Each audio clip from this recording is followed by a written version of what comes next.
Thank you all so much for being here. My name is Bonnie Rich, and I am the chairman of the House Legislative and Congressional Reapportionment and Redistricting Committee. Before we get started, I have Representative Lynn Smith, who would like to say a few words. On behalf of the whole Coweta delegation, Senator Brass, Representative Bonner, Representative Singleton, Representative Jenkins, and myself, I'd like to recognize a group of Coweta citizens who are here today to ask that the two proposed House districts, House District 56 and 68, be reconfigured to make them whole again. This is supported by our delegation, and we share their position. The proposed districts break up their community of interest, currently House District 71, which is represented by Representative Philip Singleton. Thank you, Madam Chair. Thank you, Chair Smith. And before we get started with the official business of the committee, I would like to ask Representative Mac Jackson if he would lead us in prayer. Thank you, Madam Chair. Let's pray. Heavenly Father, as we come before you, we ask that you give us guidance. We ask for your wisdom, your leading, Lord God, as we perform the business of this great state and the business of the people, Father. We're appreciative of this day, Lord God, and we just thank you for being right here with us as we do this business concerning the people of the state of Georgia. And you will get the glory for it, because yours is the kingdom, the power, and the glory forever. Amen. Thank you so much, Representative Jackson. So today we have for consideration on the agenda two proposed maps. One is proposed by our colleagues from the Democrat caucus, and Leader Beverly is going to present that. His is in bill format, but we will not be having a vote. We are just learning about the maps today. After Leader Beverly concludes with his presentation and the questions, then I will present the map that the Republican caucus has prepared. And we will go through the same process there with my presenting it and then answering questions from the committee members. So that you all know, we have in front of all of the members here the committee guidelines, which you may want to refer to as we go through the presentations, as well as the committee rules. And in addition to that, we have written testimony from the Georgia NAACP. They have asked that we provide that. So that is here for your consideration and review as well. And we have printed all of the public commentary that was on our portal as of yesterday. Some more has come in today. I was just looking at those this morning, but this is everything that has come in as of yesterday. All right, and with that, we will move on to our first item on the agenda, which is Leader Beverly's presentation of his proposed maps. Thank you, Madam Chair, and to the members of the committee. Good to see you guys. Go Braves. I am here to present House Bill 4EX with LC number 47155, which is the Georgia House Democratic Caucus proposed map for redistricting the state House of Representatives. Our map, which was developed with careful consideration and input from stakeholders, demonstrates the Democratic Party's commitment to a fair, transparent, and inclusive redistricting effort. Our map incorporates feedback from both the GHDC, Georgia House Democratic Caucus, statewide listening tour held by Chairman Rich, and the Reapportionment Committee's hearing took place over the summer. Our map also reflects Georgia's diverse population and changing population trends within the state. And perhaps most importantly, our map takes seriously the redistricting guidelines that this committee adopted on August 30th of this year. Foremost among the guidelines is population equality. Each legislative district of the General Assembly should be drawn to achieve a total population that is as substantially equal as predictable, considering other principles listed below. Our map has a total deviation of only 1.85%, which is far below the constitutionally permissible 10%. It is also substantially below the current map that's enacted as of 2015 of 1.98%, and is well below the 2.9% in the map proposed by this committee, the committee chair. In short, the GHDC map takes equality seriously, and the GHDC map achieves population equality for the people of Georgia. The next guideline requires that all maps comply with Section 2 of the Voting Rights Act. This provision prohibits all forms of racial discrimination in voting and ensures racial fairness in the redistricting process. This is an obligation that we took very seriously. Our map carefully avoids dismantling any district in which minority voters currently have an opportunity to elect candidates of their choice. And it creates 3 new opportunity districts that reflect the tremendous growth in Georgia's diversity over the last decade. The guideline also instructs the committee to avoid splitting precinct boundaries. That's especially important this year, when election officials will have less time than usual to reassign voters to their new districts before the next election. Our map splits only 137 precincts, less than half of the 367 precincts that are on the current map, and far less than 178 precincts split by the map proposed by the committee chair. We dare say that election officials are going to find our map a lot easier to implement than any other serious proposal out there. And finally, another committee guideline tells us to avoid the unnecessary pairing of incumbents. Now, let me be clear. This is not about protecting politicians, period. This is about protecting the relationship between constituents and their representatives. Relationships that are built over time and that offer voters a greater degree of influence and expertise as their representatives gain some seniority. By our analysis, the GHDC map pairs only 8 incumbents, that's 4 pairings, who have not already indicated an intention to leave the House. That's compared to at least 18 in the map proposed by the Republicans. And each of the pairings in our map was absolutely necessary because of the dramatic shifts in Georgia's population over the last decade. Now, I said a moment ago that our map reflects population's trends, so let me show you, if you could, what I mean. We have the screen.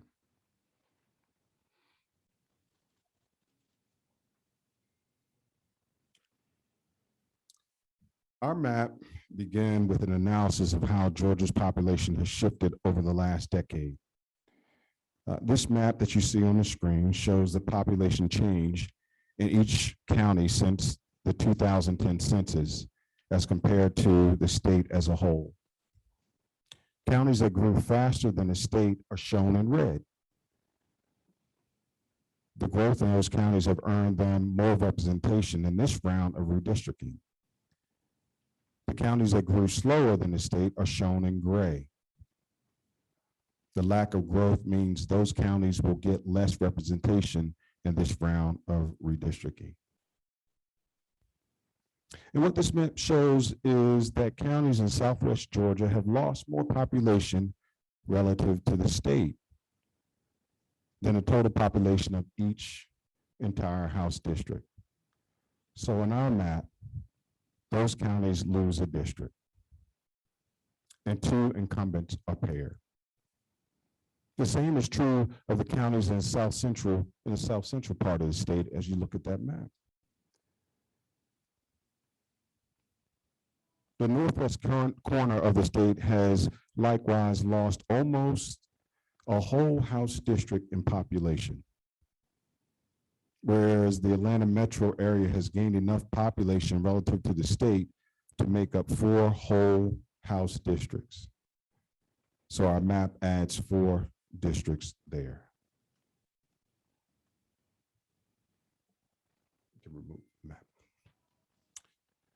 One new district, and I'll go over the new districts that we have on our map. One new district, HD2, is located in Forsyth County, which experienced tremendous growth over the last decade. The new district, much to my chagrin, is likely to be run by a Republican. Given the political leanings of Forsyth County, but that's what the population trends dictated. Another new district is located in Gwinnett County along Interstate 85. Gwinnett County, as a committee is probably aware, grew more than any other over the last decade. The growth was led by an explosion in Georgia's AAPI and Latinx populations. Our map reflects that.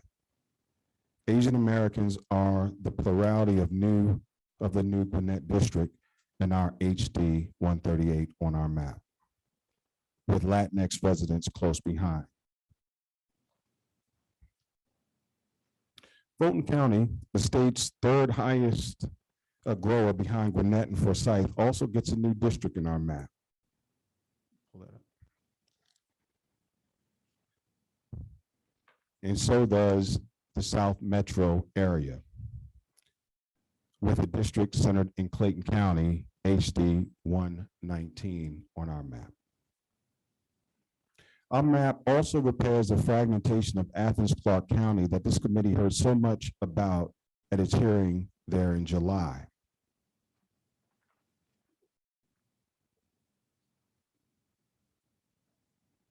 While the county is too big for one or even two House districts, our map ensures that the voters of Athens Clarke will be able to elect at least two members of the House rather than being represented by legislators beholden to constituencies outside of Clarke County that have little in common with the voters in Athens.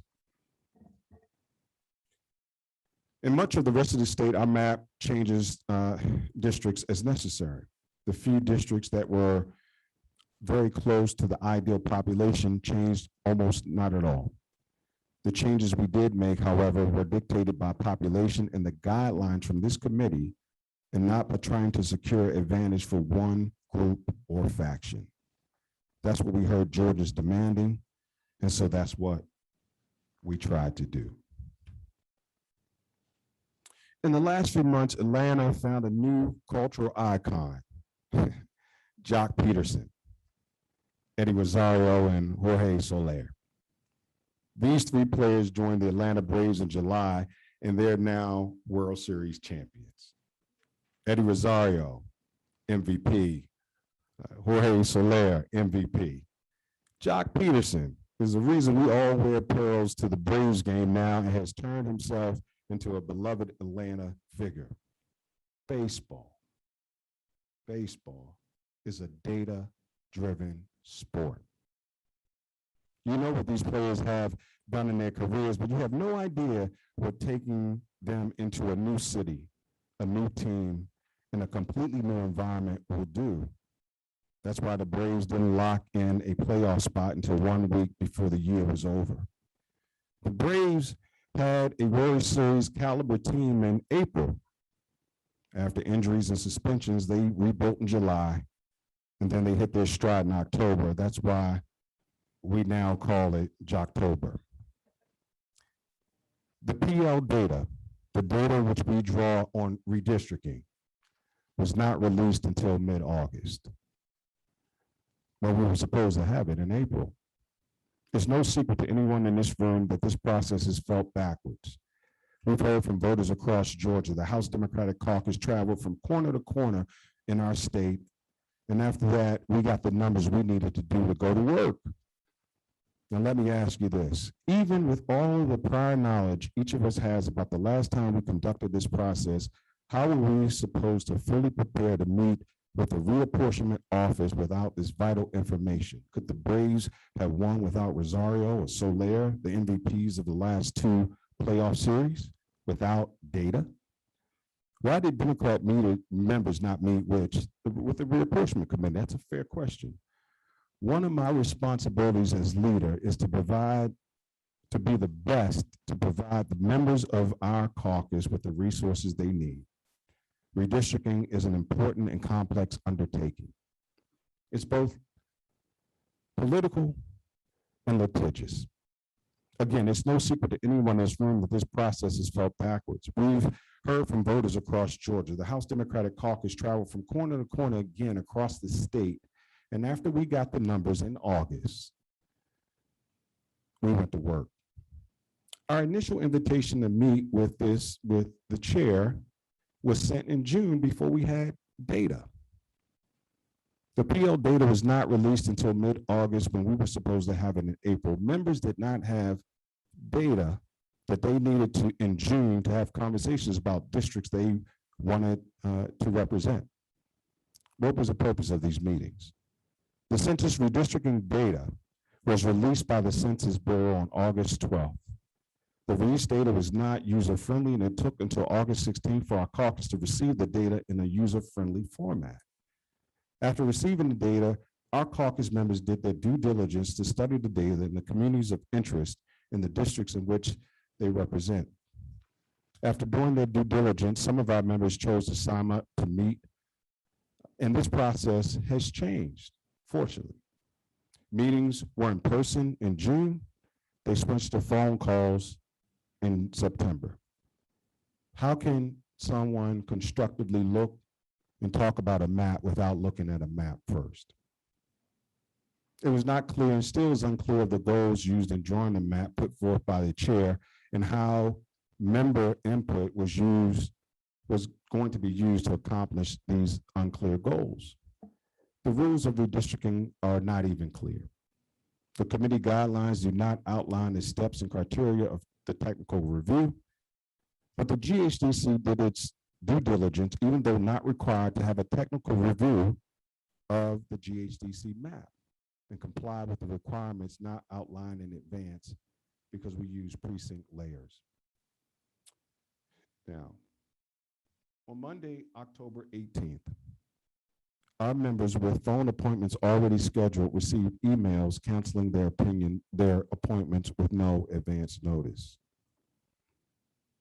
Some have refused to meet with members again without providing any advance notice of a specified deadline.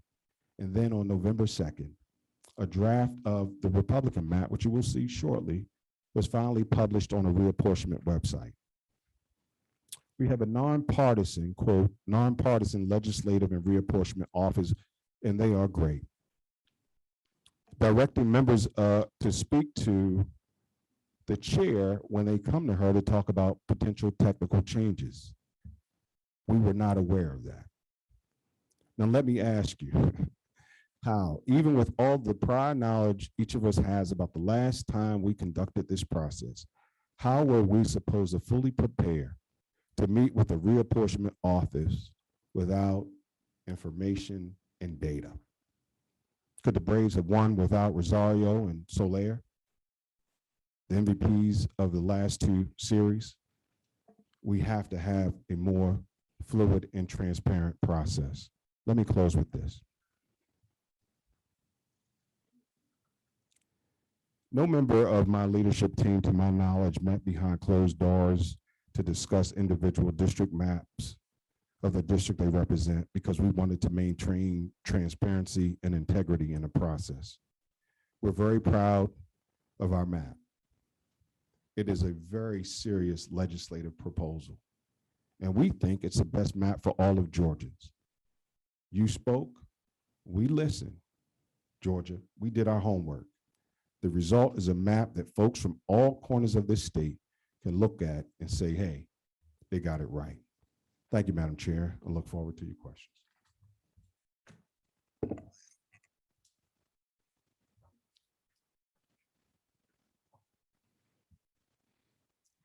Thank you, Leader Beverly. We have a couple of questions here from the committee. The first one is Chairman Ebstration. Thank you, Madam Chair. Just have a few questions. Leader Beverly, the map that you've proposed splits more counties than the map that Chairman Rich has introduced.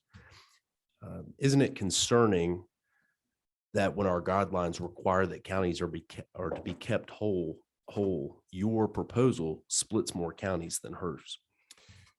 Yeah, so part of the answers, I'm going to answer that question directly, Chair. but I want to also give permission to our illustrator to answer some of the more technical questions, if you don't mind, Chairman Rich. Yes, that's perfectly understandable. Okay, all right, very good. So I'm gonna turn it over to our lead illustrator, Brian, to answer that Okay. question. Thank you.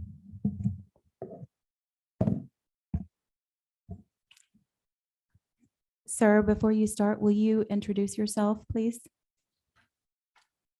Certainly. My name is Brian Sells, and I'm an attorney in Atlanta specializing in voting and elections matters, and I was the primary illustrator on the Democratic proposal. And to answer your question, Representative Estrachan, the Democratic proposal does split more counties, but those splits were necessary in order to achieve the higher order guidelines that this committee adopted on August 30th, those being population equality and compliance with Section 2 of the Voting Rights Act. We could have split fewer counties if that had been our primary goal, but we were balancing the other guidelines that the committee adopted, and had to split that number of counties in order to achieve that balance. Madam Chair, just a few follow-ups, if that's Yes. all right. Mhm. And this would be to Leader Beverly or council as you all see fit. But how did you take into consideration public comment or concerns as you were creating your proposed map?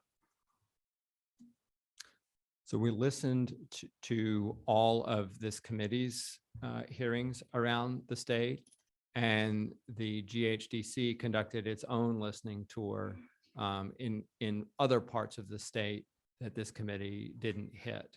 And we took those comments into account to the extent that we were able, given the other guidelines that we had to accommodate as well. There were no other comments or concerns that you considered outside of what was provided at the town halls? You wanna take that? Of course, we did. I mean, you know, sorry, I got this. I don't know if we should wear masks or take them off from time to time. But of course we did. I mean, you know, you go into Augusta or Savannah, you in, you know, a neighborhood where there may be a large Hispanic population, or a large Jewish, or a large Black, or a large white population. You hear folk talking all the time. What we try to do is harness what we heard, not just from folk on the street, but from our members, right? Because the members, the core competency of every district we tried to maintain, whether it be Republican or Democrat, and you hear stuff from folk all the time. And we try to integrate that into our map to come up with what we suspect was a fair map across the state of Georgia. Leader Beverly, will you be willing to share the comments or critiques that you or your members received that went into drawing your proposed map with Chairman Rich? Sure will. Thank you. And you discussed incumbent pairings as part of your presentation.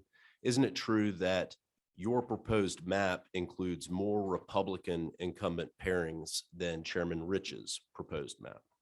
Yeah, yes, it does. And as a matter of fact, though, we have less Republican pairings than Chairman Rich's map. So if you compared, you guys have 13 pairings, we have 8. And the reason why, so you paired more Republicans than we did. So my point to that is that when you look at population growth across the state, if you look at Southwest Georgia, they lost a tremendous amount of population that drove what we drew.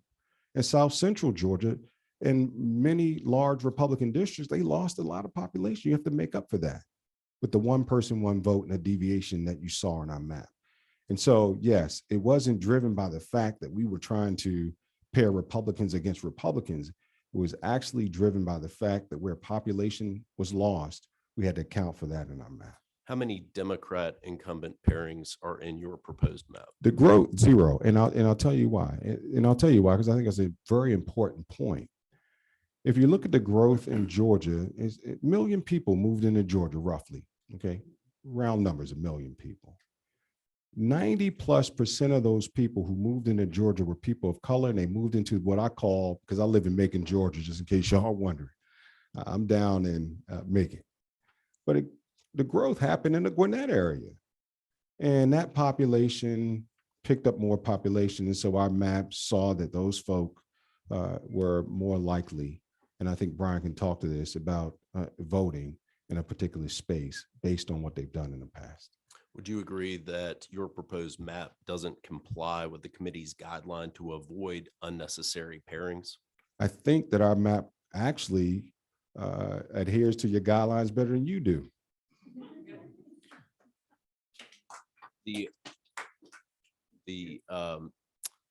As I understood your testimony, you're saying that there are 0 Democrat incumbent pairings in your proposed map and several, I think you said 4 incumbent pairings, 4 Republican incumbents who are paired. And the Republican map, wouldn't you agree, only includes 2 Democrat pairings, members of the opposite party who are paired. Isn't that correct? So what I would say to you, Chairman, is we got your map a couple days ago. You've had our map for 10 days. We just got this map. We're still doing statistical analysis. I didn't come here to talk about your map. I came to present the GHDC map, which I think is a fair map for Georgia. So if you give me an opportunity to take a look at that over the next few days and come back to you, I certainly will. But I'm not here to present your map to you. I'm here to present our map to you. Thank you, Mr. Chairman. You're acknowledging that there are no pairings of members of your own party, but there are 4 pairings of Republican incumbents, correct? Again, let me take a look at your map. But what I have from an overall standpoint, the Republican map pairs 13 Republican incumbents. 13. Our map compares 8. So according to the guidelines, we actually come in lower than you do because we're trying to create a fair map. I'll take a look at the rest of it, and I can get back to you sometime next week about your question.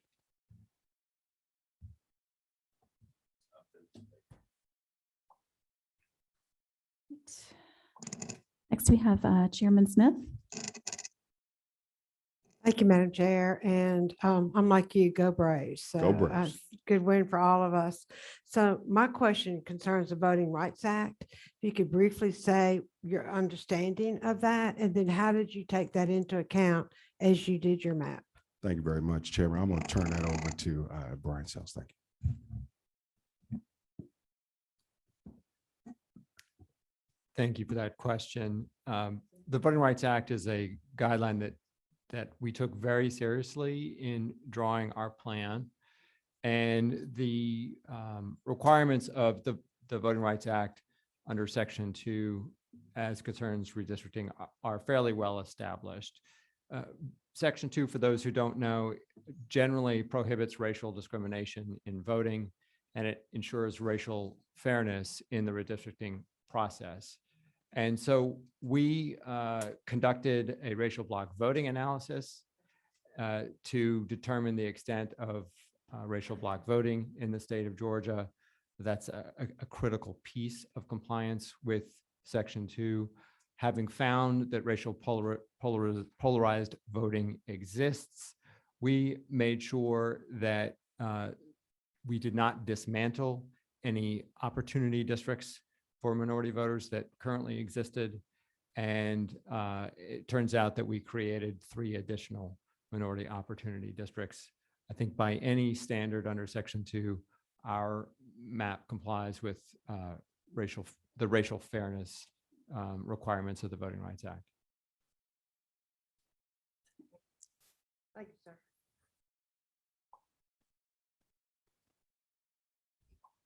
Representative Scott.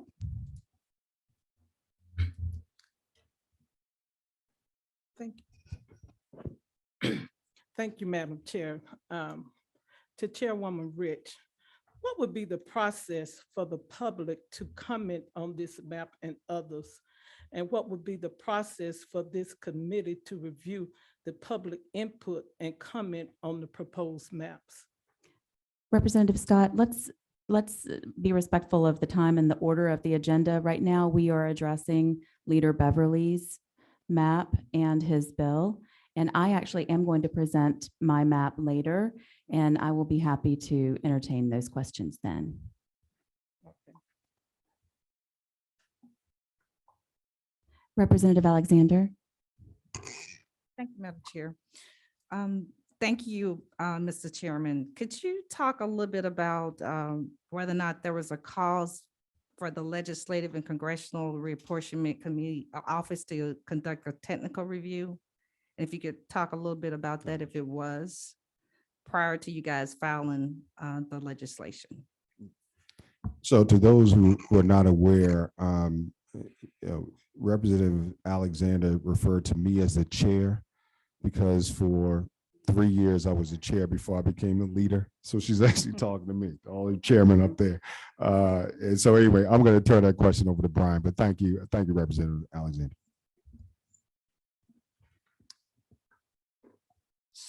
So thank you, Representative Alexander. The short answer to your question is yes, we submitted our map to the reapportionment office for a technical review. They loaded the map up into their systems, made sure that, for example, we didn't have any unassigned areas, that the districts were fully contiguous, and so on. In addition to that, Gina Wright gave us some feedback on our map involving technical issues such as precinct lines and that sort of thing. And we took her feedback into account. And over the next 24 to 36 hours, produced a final version that is the version that was posted on the website. Follow-up question, please. Certainly. Could you, I know you talked a lot about, Mr. Leader, I know you talked a lot about the growth with the maps and the population. Can you talk about how you made the drawings and considerations regarding the losses with the population? Yes, and this is in broad strokes, not to be vague. There was population loss in South Georgia. So everything south of Clayton County lost. I mean, it lost tremendous population. And if we want to be true to having the less deviation that we can, meaning that one person, one vote, equal amount of folk in each district, then you had to take in consideration that South Georgia lost population, and that drove our map. To be quite honest, I would love to have a map that had 125 Democrats. Quite frankly, I would, but the population in Georgia is not there yet. I heard someone say, "Thank goodness." I'd have to disagree with that, but the man's entitled to his opinion. But no, really, we really took that into consideration. Is that where is population growing, where did population lose, and that's how we draw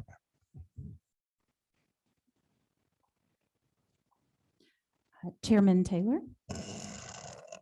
Thank you. I appreciate that. And you've talked a lot about your things you took into account and when you drew these maps, but did you take into any account from what Republican members said? I mean, you're hitting up there good on the Democrats, but did you take into consideration Republicans? We did, and anyway, I'll turn it over to our lead illustrator, and he'll tell you how. I think he may have mentioned it earlier, but go ahead.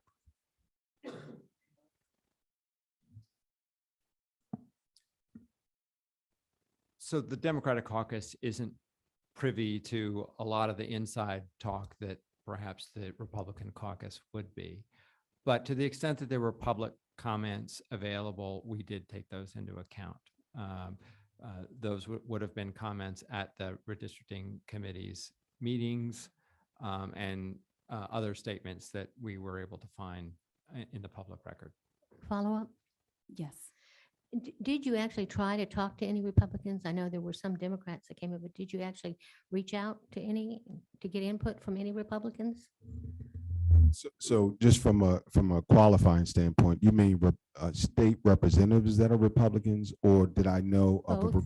okay? Both. So How did you do it if you had any outreach? yes. So as you well know, we have conversations on the floor in the ante room all the time about redistricting. And certainly I have had those conversations with Republican members, both of my delegation which is in Bibb County. Do you have any documentation you could share with us about these, or are these just offhand conversations? So we certainly have documentation about how we took public comment in, and we can share that with you as well. Thank you. Yes, ma'am. Okay, next we have Representative Brian Prince, who is joining us via Zoom. He is our newest member of the committee. He was appointed by the speaker following the passing of Representative Mickey Stevens. And Representative Prince actually came to my office this morning and offered some kind words of encouragement. So I'm happy to welcome him here to our meeting via Zoom. Thank you, Chairman Rich. Can you guys hear me pretty good? We can hear you, yes. Okay, great. And thanks again for inviting me onto the committee and accepting me onto the committee and being kind to me as well. Leader Beverly, one question and then sort of just a definition about in our map, how many precincts did we split? And then the second, so I won't have to come back to you, is how did we define communities of interest, or was that a factor? And if so, how was that defined? Over. So the split precincts, I know that I said that in part of the presentation, was 137, which is less than, really it's actually less than the 300 plus that currently exist, and certainly less than the Republican proposal. So we split less precincts. As far as communities of interest, I'm going to turn that over to our technical expert to talk about that, because we had some conversations around that. So Brian, if you could.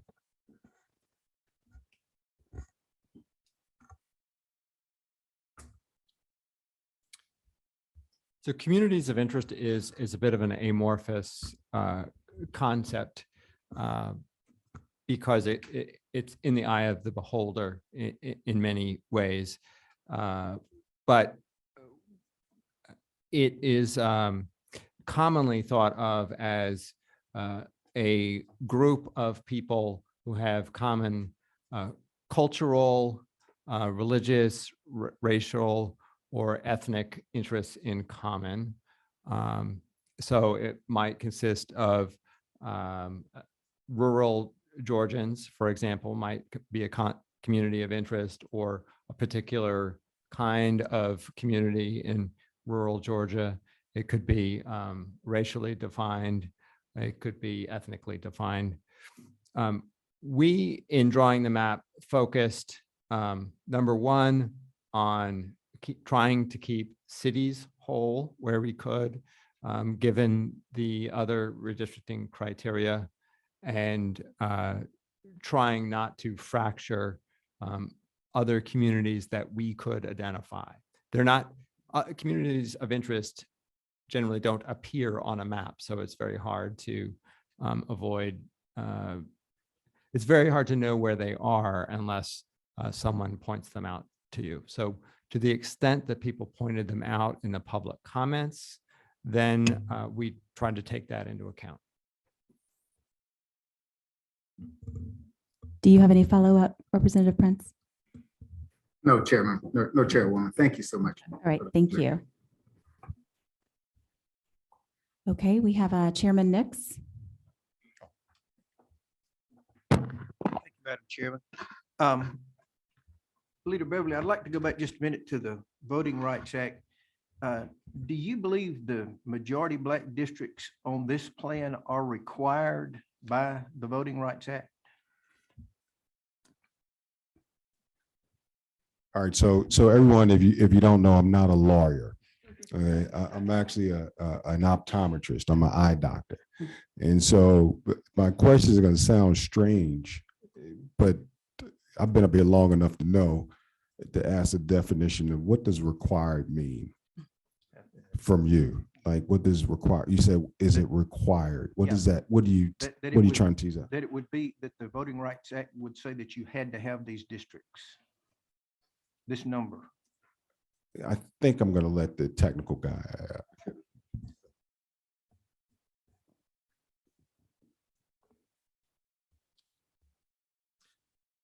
Chairman Nix, your question is more complicated than it may sound, but I'll try to answer it this way. Georgia House Democratic Caucus map complies with Section 2. Absolutely. What could another map comply with Section 2? Possibly. But what we tried to avoid was dismantling intentionally any current opportunity districts, because that in itself, in our view, would raise red flags under Section 2.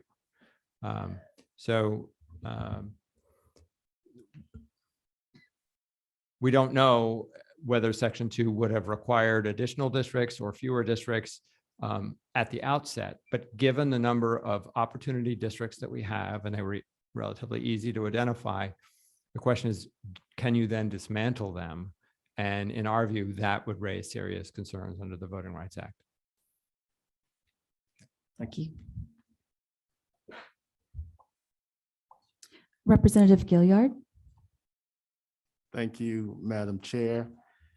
And to Leader Beverly, we're chopping on today. I think you alluded also to answering that question in some ways by the racial bloc analysis. That was one question that I had that you've done. What were the results of that? So I think you did allude to that. The other question I had is, do these districts keep the core of their existing districts?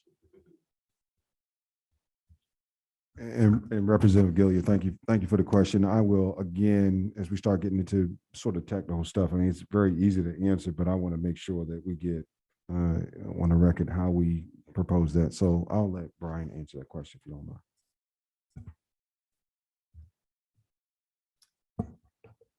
Representative Gilliard, the short answer to your question on racial bloc voting analysis is that we found that voting in Georgia is polarized along racial lines statewide, and in every county where we looked at a county-wide analysis as well. I don't think that'll come as a surprise to anyone with a pulse in Georgia. Now, as to the core of existing districts, that is absolutely something that we considered as part of the committee's guideline on unnecessary pairing of incumbents. The whole point of protecting incumbents is not to make politicians safe. It is to protect the relationship between the constituent and their representatives as those representatives gain in expertise and seniority. And that interest is undermined if you take an incumbent and eliminate 90% of his or her district. And so our plan, to the extent that we were able to do so, given the population shifts, tries to keep all of the districts, Democrat and Republican, as much the same as it was before, simply to respond to the population shifts. That's how you maintain incumbents. And I think if you were to look at a numerical analysis that the Reapportionment Office can perform, comparing our plan to the existing plan, you'd see that many of the districts in our plan have 90% or more of the population that they currently have. All right, Chairman Fleming. Good afternoon, Mr. Leader. How you doing, Chairman? I want to follow up on a couple of questions, Madam Chair. Follow up on something Representative Gilliard just touched on. Who ran your racial polarization analysis? I'll turn it over to Our racial polarized voting analysis was run by the former in-house statistician at the Department of Justice voting section. His name is Dr. Stephen Popick. Popick? Correct. Okay, Dr. Stephen Popick. Can you give our chairperson a copy of that? I'm not sure that's something we can share, but I will discuss that with the client and we'll make a determination on that. As I have looked through your map, Mr. Leader, and looked at some of the numbers behind it, it seems to me I see that you have a lot of districts that are around or above 80% Black voting age population. Are you concerned that those districts might be illegally packed?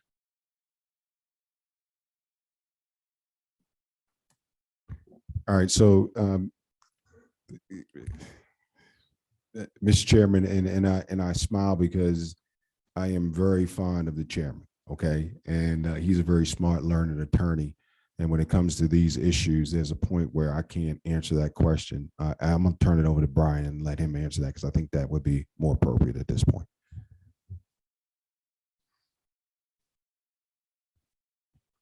So Chairman Fleming, I don't think one can answer that question out of context based strictly on a percentage or a number.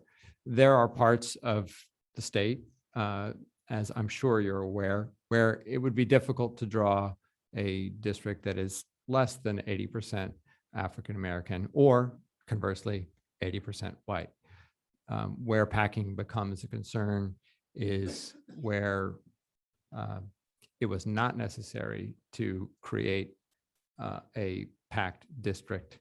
And we are fully confident that our plan complies with Section 2. Thank you, Madam Chair. Thank you. All right, Leader Beverly, do you have anything else that you would like to add? No, I just thank you for that. I thank you, Madam Chair, for the opportunity to present our map. Would like favorable consideration from this committee at some point when we vote.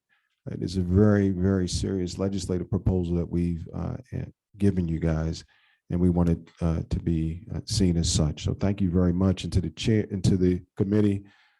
You know, it's Braves Day, and so go Braves. Thank you all very much for your time and your attention. Thank you. Thank you. Thank you, Leader Beverly. So this brings us to the point that I'm going to share with you the map that we have drawn here in the House Republican Caucus.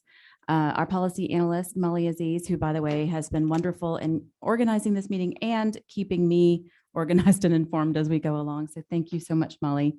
She's passing out the map that we in the Republican Caucus have drawn. It's going to look very similar to the Democrat map. So you can tell the difference. You might want to just mark on it, but up in the upper right-hand corner, each of them is given a name, a plan name. And mine is Plan House Prop 2021. I'll give her just a moment to pass out those packets. Then we also have Gina Wright, who is the executive director of our reapportionment office at the podium, who's going to be assisting. Gina Wright is just second to none. She knows this so much better than any of us who are elected, that is for sure. And we are so reliant upon her. We have needed to clone her multiple times. She has been working day and night and weekends. So thank you so much, Gina. Right, so everybody has their copy. So as Leader Beverly mentioned, the federal government delayed significantly the census data. We didn't get what we needed until late August to actually begin drawing the maps. So we spent the summer learning about the districts. As you heard the Democrats' attorney mention, it's very difficult, if not impossible, to identify a community of interest from a map. You have to do that by talking with the people who live there. You have to do that by talking with the elected representatives who represent their individual districts. So that is what we spent the summer doing. Between June and September, I did send out 4 separate emails inviting every member, every Republican and every Democrat to schedule an in-person meeting with me to discuss their districts. And many people did take me up on that. And as Leader Beverly mentioned, really only one House Democrat took me up on that offer, a very long-standing member an attorney who understood that it was important for him to share with the one who was going to be making decisions information about his community and to explain and describe his district and their communities of interest. And that was very helpful. I ended up allocating over 88 hours this summer to meet with individual members. And that's in addition, I don't know if you all understand that we're part-time legislators. Most of us have to work for a living and we serve here too. So I did that on top of my responsibilities to my full-time job. We also held public hearings across the state where we heard from individual members in their communities. We went on a road tour and I enjoyed it. It was actually very fun to drive around the state. We drove over 1,400 miles in going to these meetings. We had our first hearing here in Atlanta, and it was a virtual hearing, so people participated via Zoom. And I think we also took some in-person commentary that day. We had we moved on to Cumming and up to Dalton, then over to Athens. From Athens, we were supposed to go to Augusta, but we had some bad weather and a governor declared state of emergency that caused us to reschedule that one until later in the summer. We traveled to Brunswick, Georgia, to Albany, Georgia, Columbus and Macon, and then we came back to Atlanta, where we had another virtual hearing. So all in all, we had over 15 hours of public testimony. We heard from 328 witnesses at those meetings. And we heard from people who lived in 162 of our 180 House districts. So it was an extremely helpful process. There's nothing like actually being there in person in someone's community to understand what they're trying to tell us about their community. So it was extremely useful when it came time to draw these maps. It put it into some context and perspective, certainly. We also invited written commentary. You all had heard about that earlier, and you all should, in the committee, have a copy. Here is my copy. We printed this, or not we, the royal we, Molly printed this. I had read them online, and I continue to check in and read them online, but we have over 700 comments here from across the state. So I have personally read those, and they have been available to the public. So when someone leaves a comment, anyone can go on and see the comment that was made. So they've been available to the public as well as all of the members of the committee. We had our first official committee meeting in August. And for that day, we scheduled an education day is what we called it. Many of us are new to the redistricting process. So I thought it would be helpful to invite organizations in who have special knowledge. We heard from the NCSL, which is a national organization that state legislatures across the state rely upon.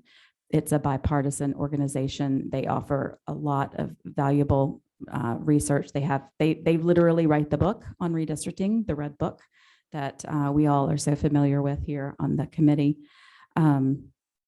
We also heard from the Georgia Democratic Party, Fair Districts, among others. The Georgia NAACP was also on the schedule. For some reason, they did not have their person at the meeting that day, but they have since been extremely diligent in making sure that we have their input. They have emailed it to us and they have mailed it. They have Federal Expressed it, and they wanted to make sure that we all got a copy. So I made sure that Molly copied it, and all of our committee members have the testimony and the education from the NAACP. That was a very, very useful education day that we had. The second committee meeting that we had, we adopted our rules and our guidelines. Committee rules are something that every committee has. They're almost the same. There are some variances among them, but the real meat of this were the guidelines. Those are the guidelines that inform and shape the redistricting. And you've heard through Leader Beverly's presentation some of those. I'll be going through them as well when I talk to you about our map. We adopted those guidelines.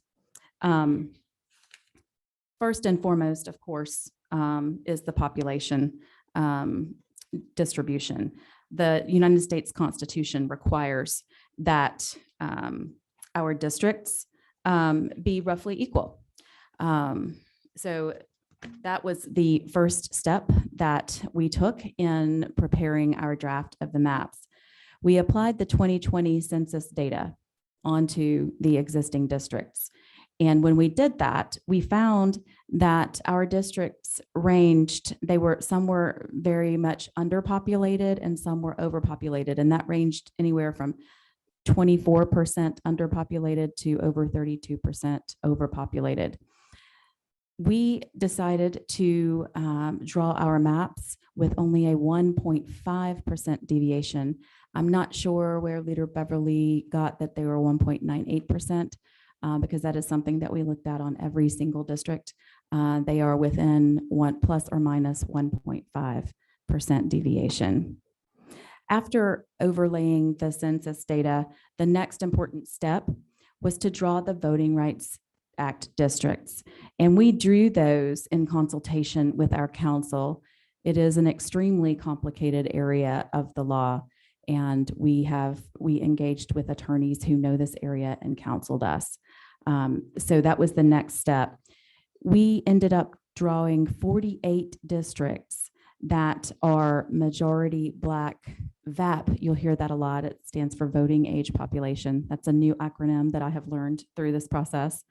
So we have 48. That is up from 1 on our previous maps.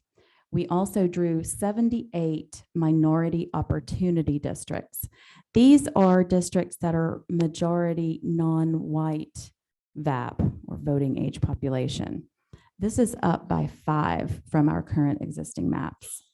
We also drew 1 Latino majority district, which is District 98, and 2 heavily influenced Latino districts. Those districts have more than 40% Latino population. Those are districts 4 and 96. In addition to the Voting Rights Act, we of course considered communities of interest, which you keep hearing so much about, and county splits. That is also a factor. We prioritize those lines. One of the things that we heard a lot across the state in our public hearings was that people wanted to see less splitting of municipalities. Historically, Georgia has not drawn lines with consideration of municipalities. They have drawn lines based upon county lines, and that has been recognized by our Supreme Court. But wherever we could prioritize keeping a municipality as whole as possible, as long as it didn't violate other guidelines, we definitely tried to prioritize that here, and you'll see that reflected in our maps. Our current maps split 73 counties. So I think you heard another number earlier, but when we run the reports through our reapportionment office, we see that our current maps, or our maps that we have drawn, our current maps split 73 counties. The new map that we have drawn splits only 68 counties. So the draft maps that you have in front of you split 68 counties. And we were able to accomplish that while maintaining that deviation of 1.5%. And in contrast, the Democrat plan splits more counties. It splits 79. So they split more counties than we're currently operating under, and of course, more than our new maps. Very proud of that. That was a no small feat from Gina Wright in our reapportionment office. In addition to the communities of interest and the county lines, we also, of course, wanted to avoid pairing as many incumbents as possible, as explained by Leader Beverly. That is of interest not to the actual person holding the seat, but to the constituents. So we obtained current incumbent addresses. Some people can move sometimes, so we wanted to make sure we had the most recent information, and we overlaid that data onto the map. No one is happy about pairings, but our plan does pair incumbents only where the population deviation required it, and there was no other workable solution. We ended up having a total of 5 pairings, 2 Republican pairings and 2 Democrat pairings, and then 1 pairing that is between a Republican and a Democrat. I believe Leader Beverly may not have the benefit of information that we know that certain of our members are not going to be seeking re-election. So he may think that we have a pairing where we don't. We just have 2 Republican pairings. So it's a total of 4 Republicans and a total of 4 Democrats. And then with the other one, we have 1 Democrat and 1 Republican who are paired. In contrast, the 2001 House District Plan that the Democrat Party drew paired 37 of the 74 Republican incumbents. That's more than half, but only 9 of the 105 Democrats. In addition to the all of these guidelines, we also did have the benefit of seeing the Democrats' proposed plan that they released a few days before ours. And so we were able to take some of the concepts from their plan, and it was very helpful. As you'll see or hear, it's difficult to adopt one change or one idea because there will be a cascading effect across the state that happens when you change one thing. Before we go through the map, I just want to make one important note to me personally, and I believe from my conversations with my colleagues that they feel the same way. Our minority opportunity districts are not an ideal that is shared just by one party. We Republicans have seen the growth, and we have seen the growth in diversity. And in fact, it's our goal with our fiscal policies to grow Georgia. And we are encouraging that growth, and we're thrilled that it is here. So as a female elected Republican in one of the fastest growing and most diverse counties in the state, one of the things that I am most proud of with this map is the number of minority opportunity districts that we've drawn. So I just wanted to make sure that I made that point before we got started. So now, Gina, let's get started with the map, and I will attempt to walk us through it region by region.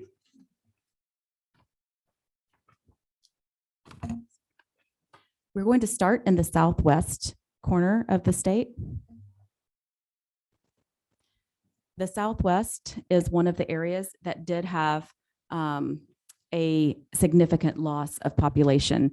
We lost an entire district in this area. That is what actually resulted in the Republican Democrat pairing that you see in House District 154.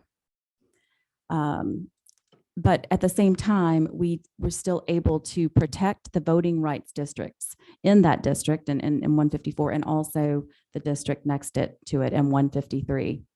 With the collapse of that one district, we were then able to maintain the cores of the remaining districts in that area. Okay. Moving over to the east along the southern border, we come to House District 177, which is a very small, geographically small, but obviously populous district in the Valdosta area. That is a voting rights district, which of course we protected, and we were also able to accommodate the request of the Democratic incumbent there to include some precincts that he had explained to me were a part of his district's community of interest. So it was very helpful that the Democrat incumbent in that seat met with me and shared information with me about his district. Also in this area, this is probably one of the biggest population losses is in the center of the state. It resulted in one of our pairings, and those are 2 Republican pairings there in House District 176. If you keep moving toward the coast, we will go through District 174, which is the Georgia Swamp area. we understood from information that we received from the members there that the swamp areas are a community of interest. That kind of extreme geography creates some unique issues and probably draws some people with unique values to that area. So we kept those 5 counties in that swamp area in one district to preserve that community of interest. And moving along to the coast to District 180, this district had historically, before the last redistricting, contained the whole of Camden County without it being divided. And this is one of the counties that we restored, that we made whole again. So District 180 represents all of Camden County and just a portion of Glenn in order to meet the population requirement there. If you move up the coast, you'll get to House District 168, which is a semi-famous district here in the House. This is held by our Dean of the House, and we had made sure that we were able to keep his House District number. He wanted to make sure that he kept that. So House District 168 is historically our Dean of the House's district number. All right, if we move on up a little bit, move the coast up the coast a little, we get to the Savannah area, which is a very densely populated area. It's also an area where we had quite a bit of growth around the Bryan County area. Here, we were able to protect one, we had one voting rights district that we protected, we redrew, and that's House District 165. And we also have 2 minority opportunity districts there, Districts 162 and 163. If we move back west across the state, we'll just kind of go up and zigzag over. So we're getting to the southeastern part of the state.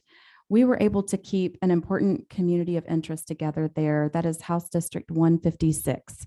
When we were in, I believe, I can't remember which public hearing it was, but we heard from a lot of people from this area who wanted to keep Wheeler, Montgomery, and Toombs counties together. They share a lot. One thing that they share that we also should probably value is that this is where I think most of the world's population of Vidalia onions comes from. So we've called this the onion belt, and I don't know if that is made up through redistricting or if that's a real thing. But we were able to keep those counties together. And we did that based on the strong support that we had for that from them. If you move up a bit to central Georgia, you'll see that we maintained the core of the districts here in the Macon area while we protected 3 voting rights districts. Those are 142, 143, and then if you drop down a little south, you'll see District 150 there. That is also a voting rights district that we protected. And then if you move a little further to the west, you'll see District 137, which we were able to maintain that as a voting rights or district.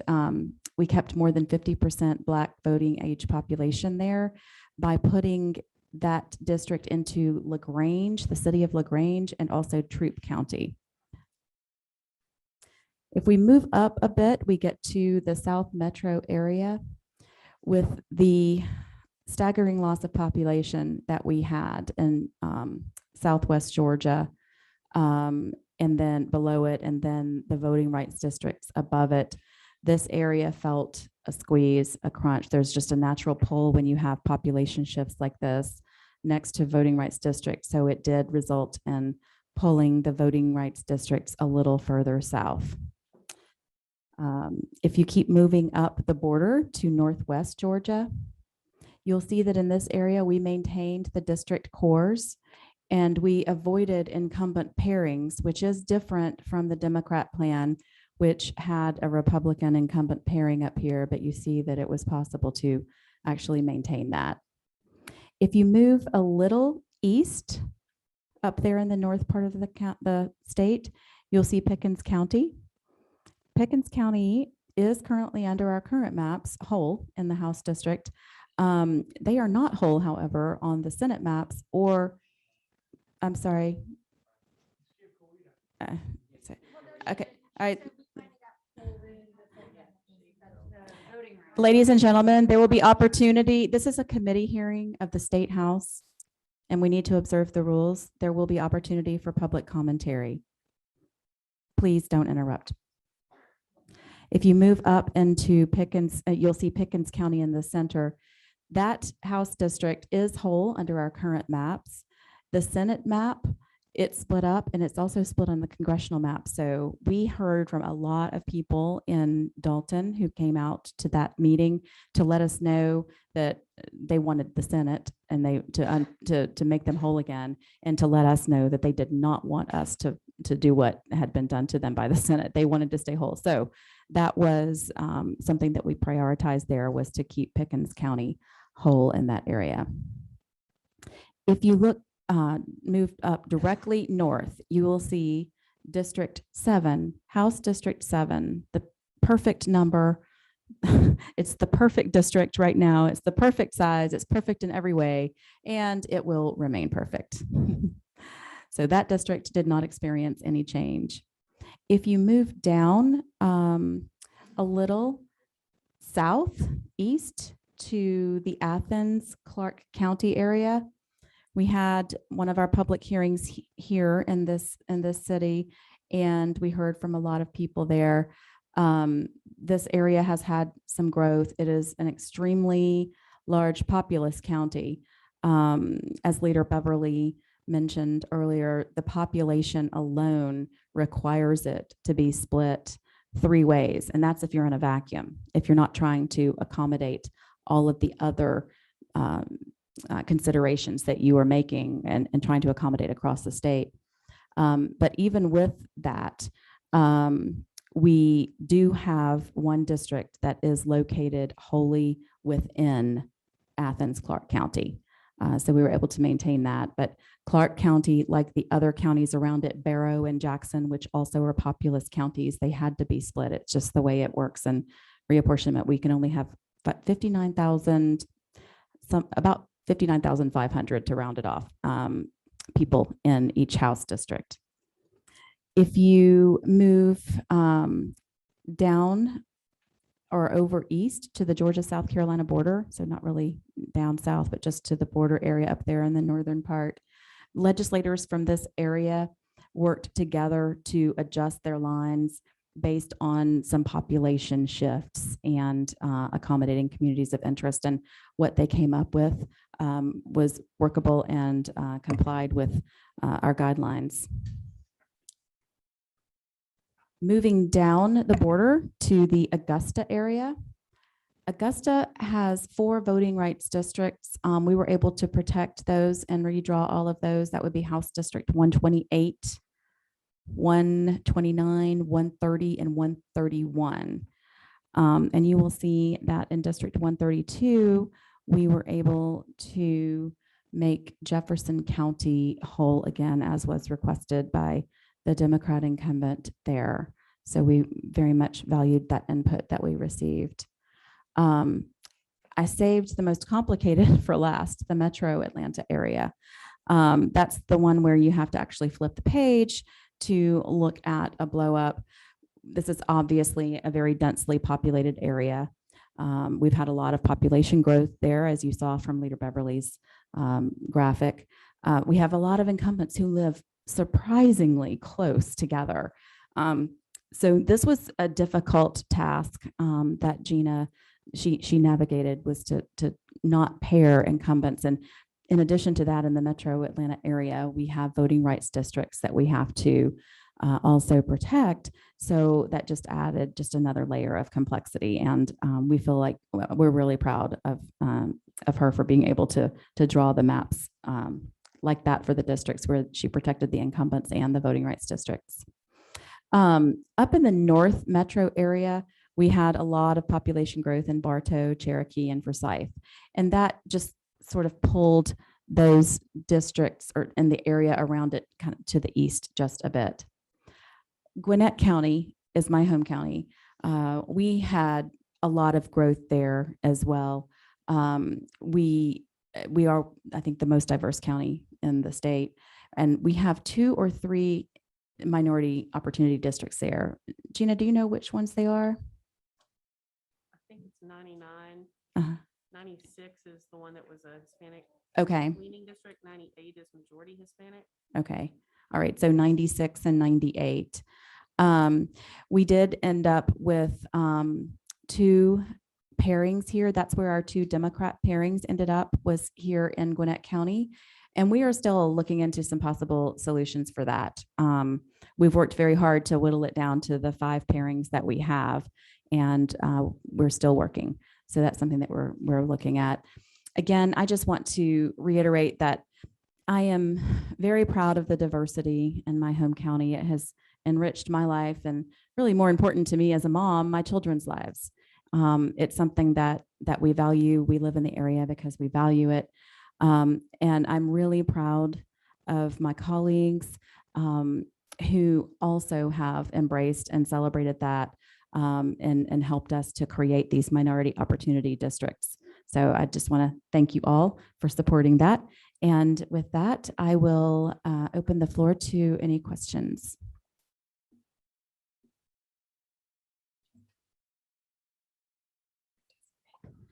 Representative Jackson. Thank you, Madam Chair. I was trying to get this question in to Leader Beverly, but thank you for recognizing me. Does the map comply with Section 2 of the Voting Rights Act? Yes, it most definitely does. That was of utmost importance. Thank you. Representative Alexander. Thank you, Madam Chair. I'm trying to understand because I think you said Gwinnett grew. My understanding is it grew by 151,000 people. So if it grew so much and you've created another district, am I correct? Another seat? It's my understanding that we have created 1 or 2 more seats in Gwinnett. 2. We have, I know District 99 is a new seat. And what's the other one? So there's an open seat. 102, I think, is open. 102. Okay. Right. So more follow-up. If that's the case, then what is the reason for the parents? These, there are 2 different reasons. One of the pairings resulted because of the attempt to keep the city of Lawrenceville whole, which was a request that was made not only across the state, but specific to the city of Lawrenceville. And that resulted in the pairing, I believe, of, I don't know the district numbers. I know the names, but do you? It's I think it's the city of Snellville that we tried to maintain the core, and the large portion, almost the entire city, is in District 106. And that's why that was the way that it was, to try and maximize that city in that district. Okay, thank you. And then I just have another question about the deviation, because we talked a lot about it with the chairman and you talked a little bit about it. So I noticed that the deviation that you indicated was 1.59. 10 years ago, it was like 1%. So is it a reason why? Because when I look at those numbers of, it was supposed to be like 59 on average, around 59. There are some voting districts where I see it's like 60,000. I think it's 1.50 is the 1.5. deviation. Right. So it's a plus or minus 1.5, a little bit less than that, I believe.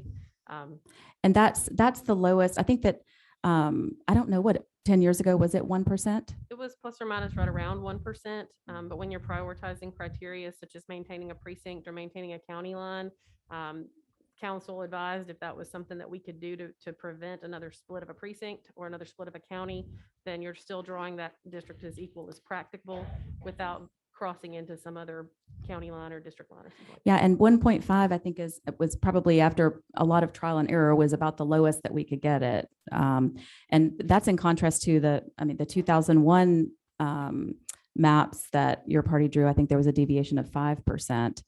So 1.5 is pretty good and is pretty tight. It's actually, and it's lower than your 1.85. Well, the 1.85, I think they were, or the 1.98 or whatever they were referring to, I think was the range of a plus or minus. So they when are we look going at to a 1. Plus or minus, we're just under, I believe, under 3%. Okay. Total range. Thank you.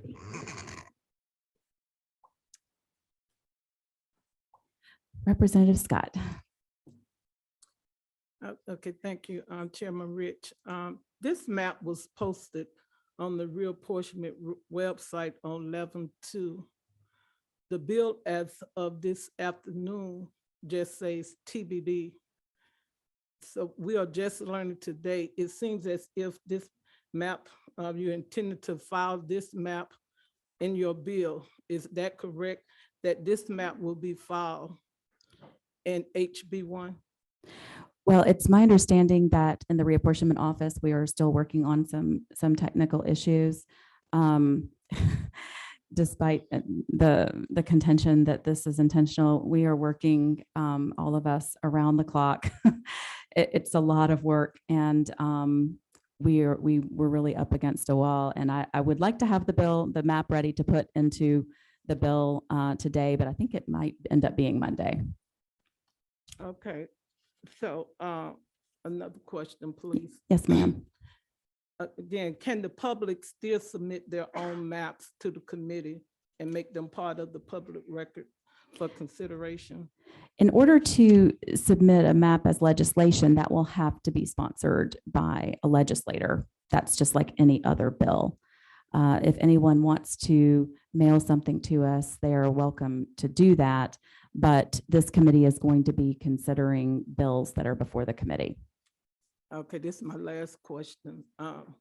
The public has requested multiple times during the town hall meetings and in the public comment for at least 2 weeks to review the proposed maps. So how much time will the public have to review this map? And what would be the process for the committee to review public input and comment on the proposed maps? Well, as you know, we're working against kind of a soft deadline. We have Thanksgiving coming up, so I really am hopeful that we are able to get through this entire process before then. The public has had the opportunity to provide input since June. We've gotten written commentary, and we're accepting written commentary even as of today. We've had public hearings, so the maps are out there now, and people are commenting on them and are giving us their thoughts. And some people like it, and I'm sure you're not surprised, some people do not.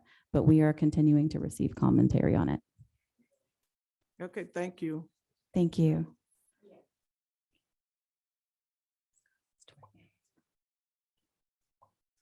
Representative Gilliard. Thank you, Madam Chair. I know you must have a lot of weight on you throughout all these hearings. So first of all, let me say my prayers are with you. But let me also say my focus is that we have just had this map put into existence within the last couple of days. And then the people, and then the state of Georgia, the citizens, I'm going back to Chatham County in a few minutes, and I have to explain to our constituents in Chatham County, here you go, here's the map. Just deal with it. I just think that we have to come away from business as usual. And we need to let the constituents in the state of Georgia have a say so. As I sit here, I could go robotic and be programmatic, but I'm going to say this is not good business for the citizens of the state of Georgia. Thank That you. we- And I'm very humble. You all know me. But I mean, sometimes you get to the point where you say, this is the map. And I go back to my constituents and say, oh, by the way, a whole city has been drawn out. You got a new representative, just deal with it. I think that, Madam Chair and distinguished members of this body, we have to go back where we're not selecting our people are selecting us. All right, ladies and gentlemen, I'm going to have to ask, this is a committee hearing. This is not a pep rally. We have rules. So I'm going to ask that you maintain order, please. And thank you, ma'am. Ma'am, there will be a time for public commentary. There will be a time. Ma'am, I understand that you need to maintain order and follow the rules. Now. That's all I have to say, Madam Chair. And with everything, I just ask for the consideration of the conclusion of this, that we just don't vote on this week and say that's it, that there's a little bit more room for public comment. That's all I'm asking. Thank you, Representative Gilliard. As I have indicated, in a perfect world, I would love for us to be able to go over this and change it for weeks and weeks. You have no idea how many hours are put into this and how many people are working on this. It is physically impossible to do what you're asking, but we are offering these hearings. We put the maps out on Tuesday. It's really difficult to get to that point. We are offering today's hearing so that you can hear from us. You can hear me explain the map. We are having another hearing on Monday that is scheduled from 1 to 5 in the same room where you can come back and you can offer public testimony.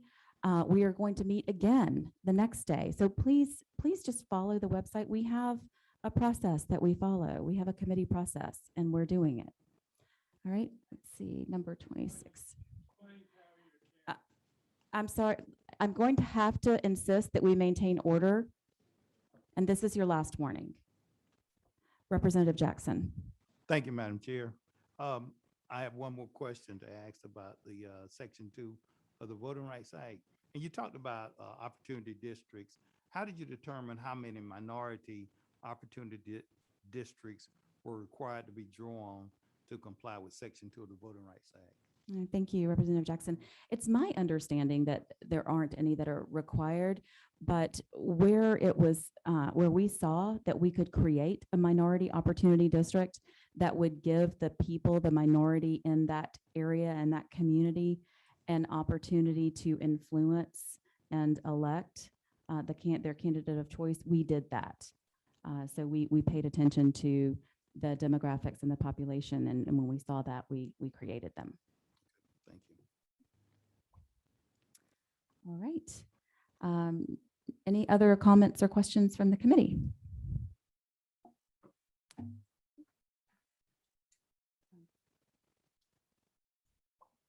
Representative Alexander. I'm sorry, and I'll be finished in a second. Thank you. Thank you, Madam Chair. I think I heard when you were presenting that there are some cities that's going to be split. I understand that there are some cities that had to be split just because they were so large. Right, there always will be cities that are split just because of the voting precinct lines, and we tend to try to defer to the precinct lines, which helps the voters and helps the county election officials for the purposes of signing voters to districts. You also have over 70 cities in the state that straddle county lines. Part of the city is in one county and part is in another. So when you prioritize maintaining a county being whole, then that may result in a city being divided between districts. So you will see cities that do get divided, but sometimes it's for other purposes, not just to carve up a city. Right. Was it a reason why that wasn't prioritized though about splitting up the cities? Yes, that's to answer your question. That's what she's explaining, is that we prioritize jurisdictional boundaries. Counties trump cities. And Georgia, historically, going back in time, tens, hundreds of years, they have always used the county lines, not the city lines. And the reason is because precincts are drawn along in the county, right? And then we have city lines that cross over counties. So those can juxtapose. For example, I live in Suwannee. Part of Suwannee is in Gwinnett County. Part of Suwannee is also in Forsyth County. So in those situations, the city lines have to be split if the population requires it. Thank you. You're welcome. Representative Scott. Okay, this is my last ones. Who conducted the racial bloc voting analysis and what were the findings of the racial bloc voting analysis? I'm not sure of the name of the person. Our council retained the expert, but the results were that there is racially polarized voting in Georgia, which I think doesn't come as a surprise to any of us. All right, is there any other questions? All right, so we will have another committee meeting, the same room at 1 o'clock on Monday, and there will be public testimony there, okay? There will be a sign-up sheet here, so like you did today, arrive early, get your name on the list. And then I have that scheduled to go all the way until 5 o'clock. We will hear from everyone. If I have to divide up the time and put limits on it, then I'll do that if I need to do it to hear from everybody. But we will have that time on Monday, and just follow the committee website for any other hearings. And with that, we are adjourned.